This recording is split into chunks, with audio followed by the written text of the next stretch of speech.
Hi, Belle here. So today makes day 3 of VEDA, and today you get to meet my pets. A lot of you have seen them in some of my videos and especially my streams before, but today you get to know a little bit more about each of them. So we're gonna start with Percy.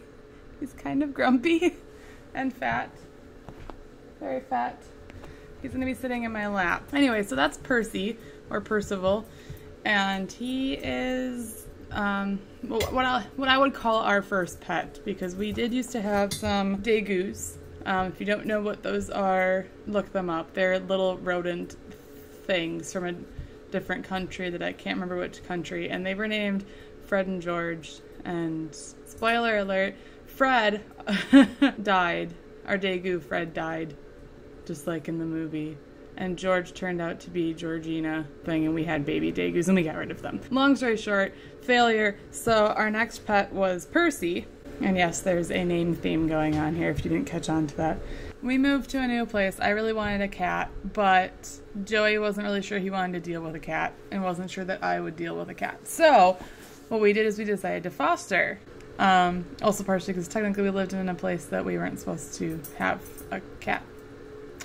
But shh, nobody has to know that. So we fostered Percy, who at the time his name was Doc, and we fell in love with him, including Joey. Believe it or not, he loved the cat too, and he still secretly does. And then basically fell in love with him enough that when it was time to possibly take him back to the shelter, I was like, no, he's staying with us. We had already renamed him and everything, so Percy became ours, and we've had him since then. So it was 6 years ago, 6.5 years ago that we got him. Supposedly he was 2 years old when we got him, so he's an 8-year-old cat. And there was a point in time when he was about 24 pounds, and we celebrated the day when our daughter, who was in the 0th percentile, actually surpassed the cat's weight, partially because the cat went on a diet and she finally grew. We also call him Dork Muffin. He has a funny leg. I can maybe insert some pictures for you guys since he doesn't want to cooperate, but he's got a funny leg. We're thinking that when he was younger it broke and it never healed quite right.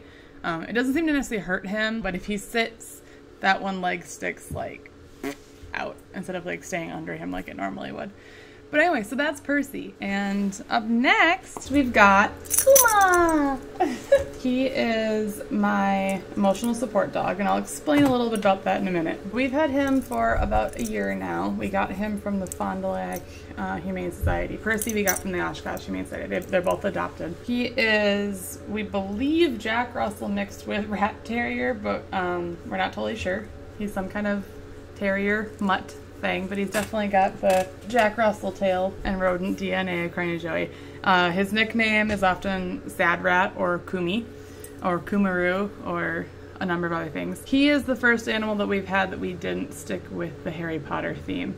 He's actually named after, if you've ever played Mirror's Edge Catalyst, there's a little robot who's kind of gets into trouble a little bit, and his name is Kuma, so we named him after that. But Kuma also apparently means bear in Japanese, so you're a little bear. They told us that he's about 2 years old. I think that's kind of a shelter's default, is saying that animals are 2 if they're not actually sure. But when we had him checked out by Joey's dad, who is a veterinarian, he said looking at his teeth, which is usually the way that you kind of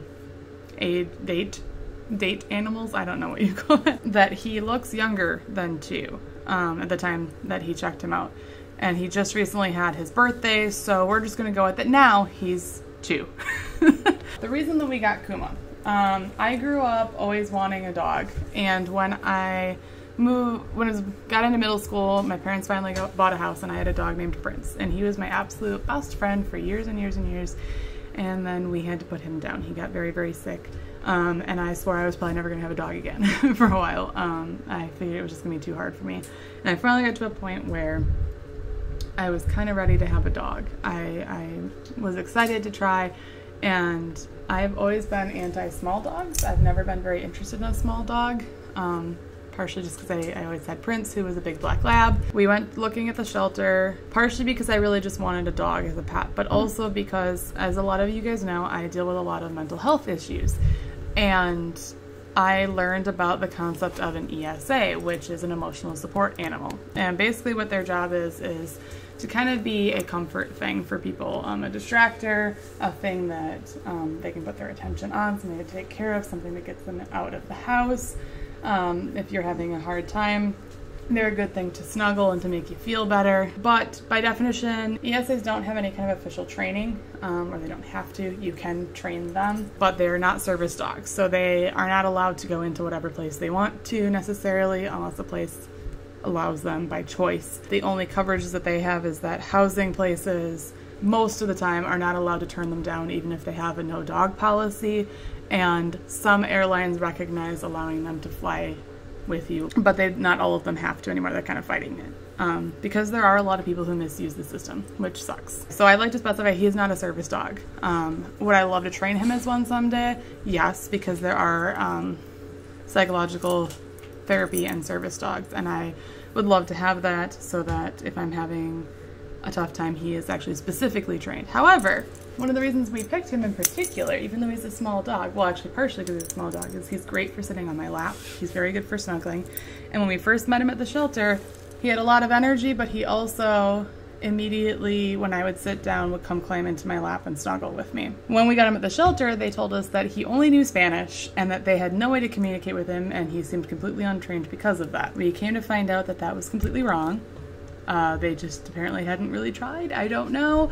But he knew sit and he knew lay down, and a few other things at the time that he's kind of part of. Some of them he's unlearned a little bit, which is on us, and he's learned some new things too. But he, as far as I know, didn't even know Spanish. We tried. Joey knows some Spanish. He tried talking to him. It didn't seem to make a difference at all. He used to run away from the home that he was at, partially, it sounded like because they basically would just leave the door open, kids would be coming in and out, and he would get out. And the last time they found him at a kid's birthday party down the street.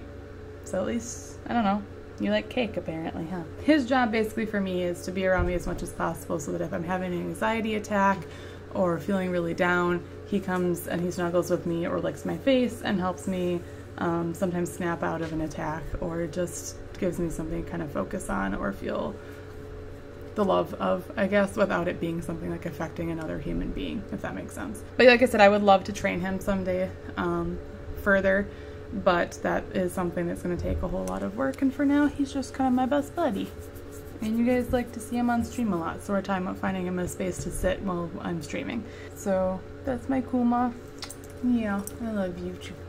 But anyway, so that's kind of the basics about our current animals. In the future, I would love to have a corgi as well. I want to name it Wheatley, after the character in Portal. Joey's not a fan of having another small dog, but he can deal with it. Other things, I would love a duck. Peyton wants a goat. She also wants a pony or a horse. I'm sure someday we're going to live on like a farm, basically, and just have... Please not be in an apartment when you bring all these barn animals home. A duck in an apartment wouldn't be too bad. I also would really like to have a fox as a pet, but I know that that's a little bit messier. But maybe it'd be cool to have like a rehabilitation thing for animals. I don't know. I'm one of those people where I hate going to animal shelters that when more of them used to be kill shelters and seeing like the really old dogs there, that I'm like, I wish that I wasn't such an emotional person that when I would bring them home and they probably aren't going to be around a whole lot longer, that I would just break down when they die, because I'd love to give them a space. So people who are able to do that, you are super awesome. You rock. And I'm going to take this opportunity to point out that if you're looking for an animal of any type, whether it's a rabbit, a dog, a cat, a hamster, a fish, I don't really know if you can adopt a fish per se, but do your research on the place that you're purchasing them from, and if it's possible for you, do check out your local shelters and adopt an animal. There's a lot of bad stigmas about shelter pets that are not accurate necessarily. Are there ones that are acting out? Are there bad animals there? Of course. Are you possibly going to get one of those when you buy from a breeder or something too? Heck yes, it's very possible. And actually in general though, just so you know, a lot of times mutts, specifically speaking with dogs, actually have better health long-term, depending on what their mix is, than purebreds do. Sometimes they have less of the stereotypical issues that that breed has. Obviously, I respect whatever you do, but definitely look into the places that you're buying from. Make sure that you are purchasing an animal from a place that has a good reputation and is treating their animals well. But anyway, for now, this bunny's got to bounce. This doggy's probably got to pee. And the cat is over there really awkwardly licking himself. We'll see you tomorrow for day number 4 of VEDA. Bye.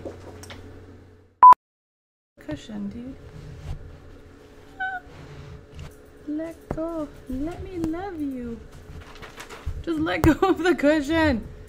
Get your claw out. Oh, and there he goes. Whew. Cat hair in my face. Or something.